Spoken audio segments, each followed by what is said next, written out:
মেয়েরা সাধারণত নিজেকে সুন্দর দেখতেই চায়,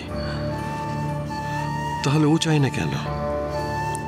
সত্যি কি মেয়েটা কোনো সমস্যার মধ্যে আছে? কেন তার মনের অবস্থা এইরকম? আমরা তো সবাই সুন্দরের দিকেই যেতে চাই, আমাদের যা কিছু অভাব তা পূরণ করে নিতে চাই কোনো না কোনোভাবে।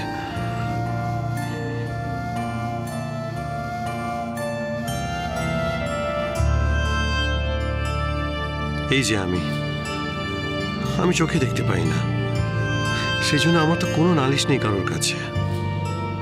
আমি তো নিজের অক্ষমতাকে পূর্ণ করে নিয়েছি আমার যেটুকু আছে তাই দিয়েই। আর এই মেয়ে সে নিজের রূপে সম্পদকে উপেক্ষা করে কুৎসিত হয়ে উঠতে চায় কেন? যতই ভাবছি ততই যেন মনটা জানার জন্য ছটফট করে উঠছে। কেন কেন?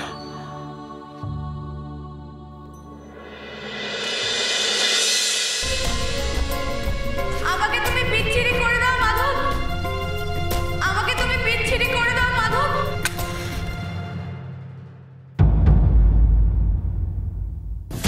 উনি কি খুব বিপদে আছেন?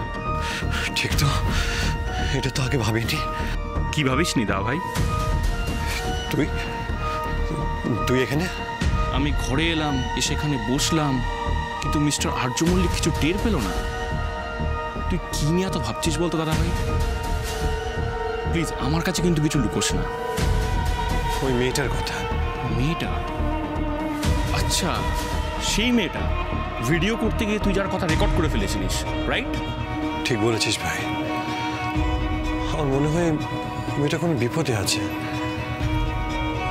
তা না হলে শুধু শুধু কেন কেউ কুৎসিত দেখতে হতে চাইবে? আমি তোকে একটা সাজেশন দেবো দা ভাই।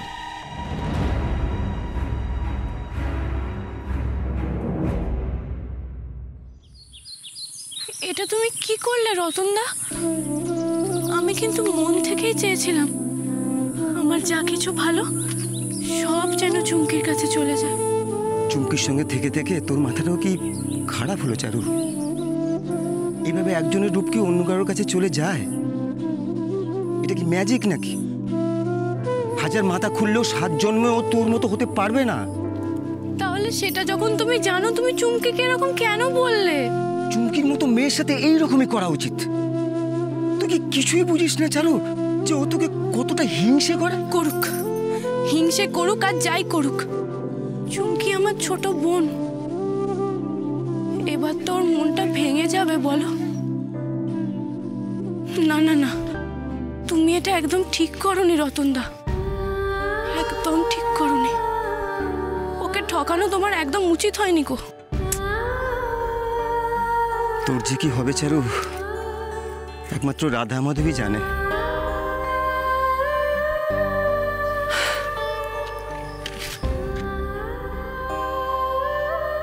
আমি এখন চললাম রে।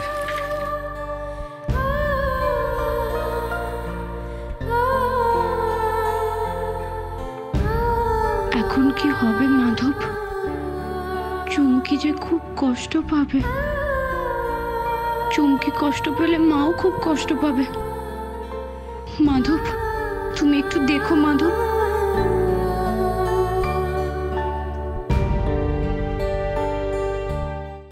বল, কি বলছিস? আমি কিন্তু তোকে খুব ভালো করে চিনি দা ভাই। তুই যতক্ষণ না এই রহস্য জটটা পুরো ছাড়াতে পারছিস ততক্ষণ তুই কিন্তু কিছুতেই শান্তি পাবি না। তাই আমার মনে হয় তুই মাধবপুরে যা, গিয়ে যেভাবে হোক সবটা জেনে আয়। ঠিক বলেছিস ভাই, আমি আসছি। আমি তোমাকে খুঁজে বের করবই। আমাকে জানতেই হবে এই রহস্যটা কি।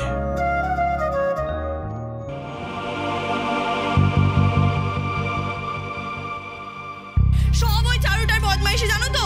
পাশেই দাঁড়িয়েছিল কিন্তু একবারও আমায় কিছু বললো না।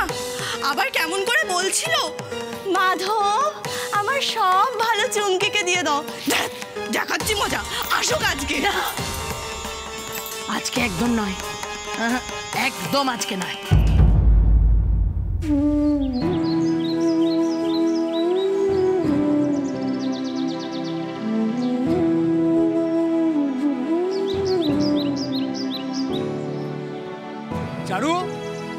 চারু, এই চারু, এই চারু, তোকে ডাকছি, তুই শুনতে পাচ্ছিস না? কুমোর কাকা, কিছু মনে করো না গো, আমি একদম শুনতে পাইনি। এই তোর বানানো প্রদীপটা না খুব সুন্দর হয়েছে, একজন এসে কিনতে চাইছিল, আমি দিইনি। এই তোর মুখটা এমন দেখাচ্ছে কেন রে? ও কিছু না কুমোর কাকা, কিচ্ছু না। ও আচ্ছা, তোর প্রদীপটা আমি শুকিয়ে রং করে রেখে দিয়েছি, তুই তুই এসে নিয়ে যাস। আমি চলি, বুঝলি, আমার অনেক কাজ আছে। চুমকি নিশ্চয়ই মাকে সব বলে দিয়েছে। জানি না মা জানলে কি হবে।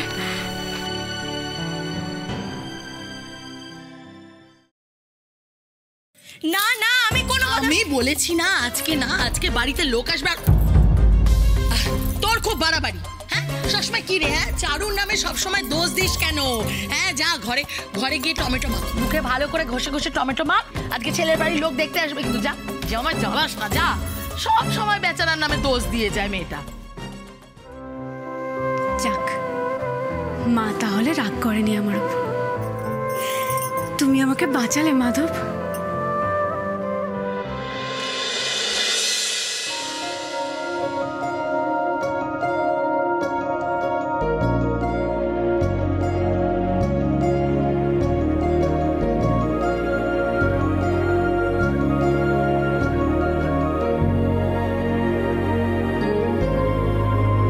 এসো বাবা।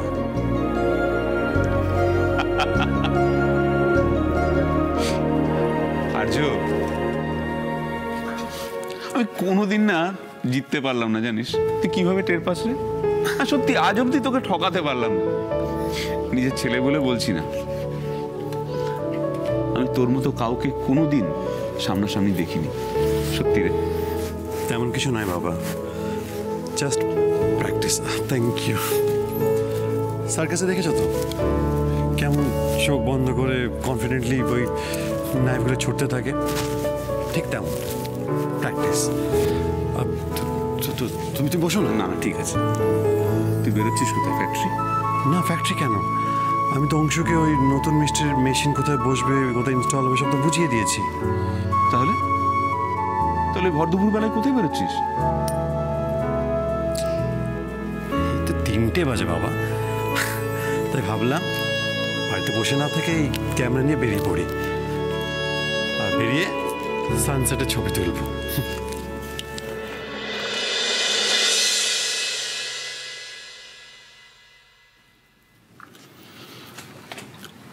ও বেশ, তবে আয়। বাবা, আমার তো তাড়া নেই, বলো না কি বলবে। ও এদিকে আয় একবার।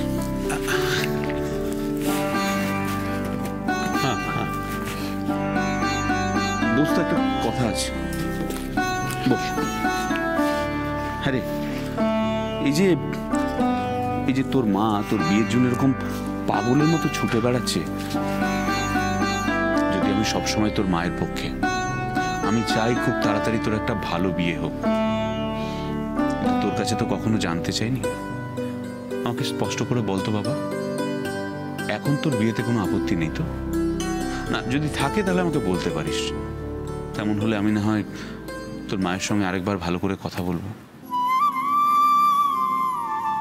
দেখো বাবা, আমার কোনো আপত্তি নেই কেউ আমাকে আমার মতো গ্রহণ করলে। বাবা দেখো, আমার ডেস্টিনিতে যা আছে তাই হবে, আমি কথাটা মাকেও বলেছি, তুমি পারলে একটু মাকে বোঝাও। আয়।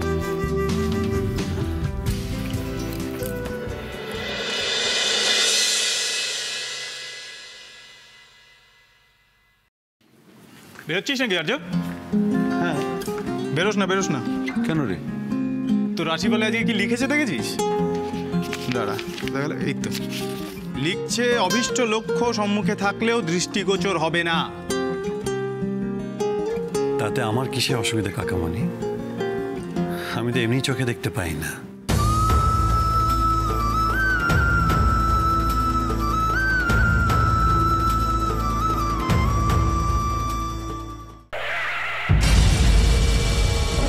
শুধু ভাবছি যে মেয়েটাকে কিভাবে খুঁজে পাবো।